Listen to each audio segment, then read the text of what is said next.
What up, y'all? Rest in peace to Michael Jackson. It's the 27th of June. Still hurt from that. Yo, here's sprints, part 2. And I'm sorry I haven't been here for a while, but me and my abs was going through a messy divorce. And now that we're starting to split up, we're going to get into it. So what we're going to do is a few drills that will help your technique, your skill, your ability, and your agility so you can be better as a sprinter. I'll explain them as they go along, or I'll just write something at the bottom of the screen. Let's go. The first drill we're going to do is called a basic walk. Now remember, when you're doing every drill, you want to stay on the balls of your feet.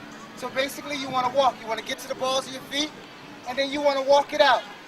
You want to walk it out, landing back on the balls of your feet. Someone asked, when do you dorsi to plantar flex? You stay into dorsiflexion until you feel your foot about to touch the ground. This walking drill can be executed. You want to pass your pockets. Another person asked, how can you stay at 90 degrees and still pass your pockets?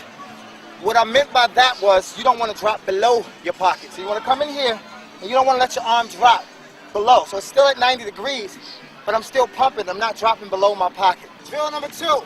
It's just like drill 1, but you want to make sure you add a skip to the drill. So you're coming into a skip. You remember, you're landing, balls of your feet. I'm not dropping past my pocket when I do the drill. You want to whip down every time you do the drill. I'm not just coming straight down and landing. I'm ripping through. If you pay attention, I'll rip through for you. See? I'm ripping through every time I do the drill. Drill number 3 is similar to 1 and 2, except you want to kick out. You want to walk like number 1, but you want to come up, out, and down. If you don't have the flexibility to do this, you want to get to the point where you're flexible enough to almost kick to 90 degrees. So if you notice, I'm stepping out and down. I'm walking up, out, down, up, out, down, up, out, down, up, out, down. I'm still ripping through. I'm still on the balls of my feet. Drill number 4 is just the skip version of drill number 3. Up, down, up, out, down. You're doing it in a skip motion now. This next drill is called butt kicks. So, you want to keep your arms tight to your side. You want to keep short motions in the arms. And you want to kick your butt as best possible. My suggestion is to start going 10 regular.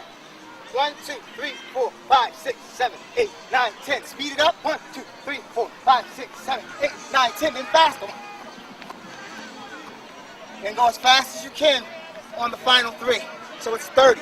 You'll do 10 slow, 10 medium, then you'll do 10 fast for the butt kicks. Remember, keeping your hands by your side, locked in on the side here when you're doing butt kicks, and trying to kick your butt every time. But you want to try to keep your legs as straight as possible while landing on the balls of your feet. So I'm going to demonstrate. Straight legs. Legs are straight. Okay, the next drill we're going to do is called karaoke. It's different from the football karaoke, folks. In football, you stay low when you're doing the karaoke, and you're here because you're working on agility and you're working on balance. In tracks karaoke, you want to strengthen your hip flexor and your piriformis muscle. So basically, when you're doing the track karaoke, you want to come up high, then cross over and come down, and come back around. High, cross over, down, then back around. I'm going to demonstrate it for you right now. Check it out. I'm up high. I come up high. High.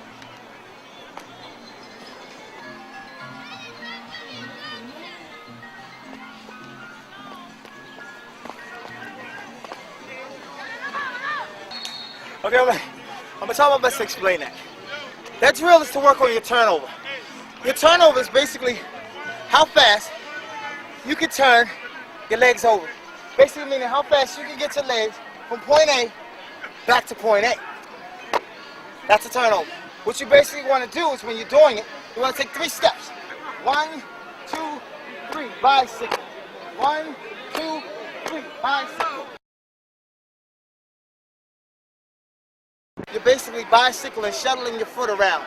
That will really increase your speed if you do that drill because you're strengthening your hamstring and you're teaching your foot and your fast twitch muscles to actually work, folks. So do that drill. It's one of the most important drills. Okay, another very important drill, folks, to get your upper body strong and to get it to learn how to work separately because you want everything to work in accords and in unison, your upper and lower. But to get your upper and lower to work separately, you know how you hear the coach and they scream, "Go to your arms!" And you're like, what the hell do you mean, go to my arms? I don't get it.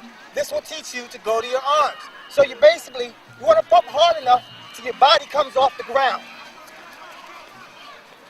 If you're pumping hard enough that your body's leaving the ground, then you went to your arms. Woo! Another very important drill, folks, so you can learn how to get your knees up, is a fence high knees drill. You step back till your body is at the proper running angle. Actually, I'm a little past the proper running angle. And you want to drive your knees up as fast as you can. Do it for about 30 seconds. So you're driving your knees up, staying on the balls of your feet. Just like so. That will teach you how to get your knees up when you're running. Because a lot of people, they don't lift their knees high enough when they run. Another thing, let's keep it rolling. Another thing you want to do is a lot of people have too much back kick when they run. And if you don't understand what back kick is, when you're driving your knees up, a lot of people, when they land, their foot is way back here. You don't want to do that when you run. When you're sprinting, when you drop your foot down, you want to come back right above your butt. You should put something behind you to teach you, as I'm up against the fence, that you don't want to come back in this area. You want to come up in front of you every time. So when you're running, all of your momentum stays up instead of dragging behind you here.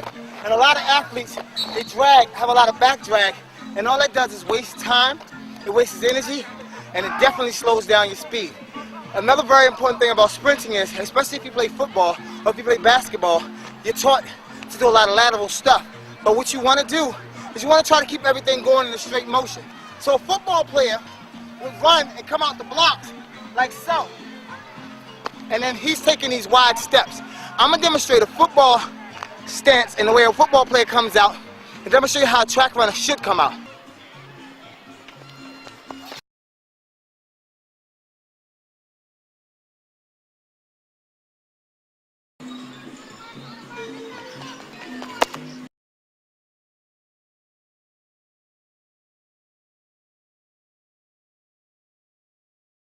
If you notice in the football sprint, when I came out, I was lateral going from side to side. And you see how I was able to cut around him holding the camera. But in the track, I wasn't able to cut around him because if you go in a straight motion, your body's going so fast that you can't control it. So I had to actually literally leap over him. So that's the difference. If you're a sprinter, stick to doing a lot of sprints. Do a lot of block work, a lot of short sprints. You do want to do some type of cardio, but you don't want to run over a certain amount of miles because a lot of your fast twitch muscle will begin to revert back to slow twitch muscle. If we all know we have slow twitch muscle, we have general neutral muscle, then we have fast twitch muscle. Some people are born with less, some people are born with more. Now, the job of every athlete is to try to turn as much of this neutral muscle into fast twitch muscle. And you can do that by doing explosive things. If you're doing distance work, it's not really explosive. So you'll be turning a lot of your general muscle into slow twitch muscle instead of fast twitch. And then you'll have a lot of issues when you're running. You might look good, and you might be fit, but like, oh, he looks so good, he must be fast. He's not that fast. So you want to make sure you're doing a lot of explosive work. I get a lot of inbox messages. I got hundreds. Fellas, young folks, come to my blog TV on Wednesdays at 7 p.m. if you want to ask me questions, because you flood my inbox with questions. I'm 13, I'm 14. Yes, you can run at 12, 13, 14. You can do these drills. It's not too young. If you're under 12 years old, then ask your doctor, consult them. But a lot of times, if you're too young, it'll stop your growth. And you see a lot of gymnasts and things, they'll grow, and they grow up a little short because they started a little too early. They're 5, 6 years old. We'll get into plyos on the next one, again. We'll get into a lot of core work on the next round, again. On part 3, and we'll get into a lot more technical stuff. I just was giving you drills this time around. That's pretty much it this time, folks. Make sure you get a good diet. Make sure you do it 3 times a week. I'll see you on part 3. Peace.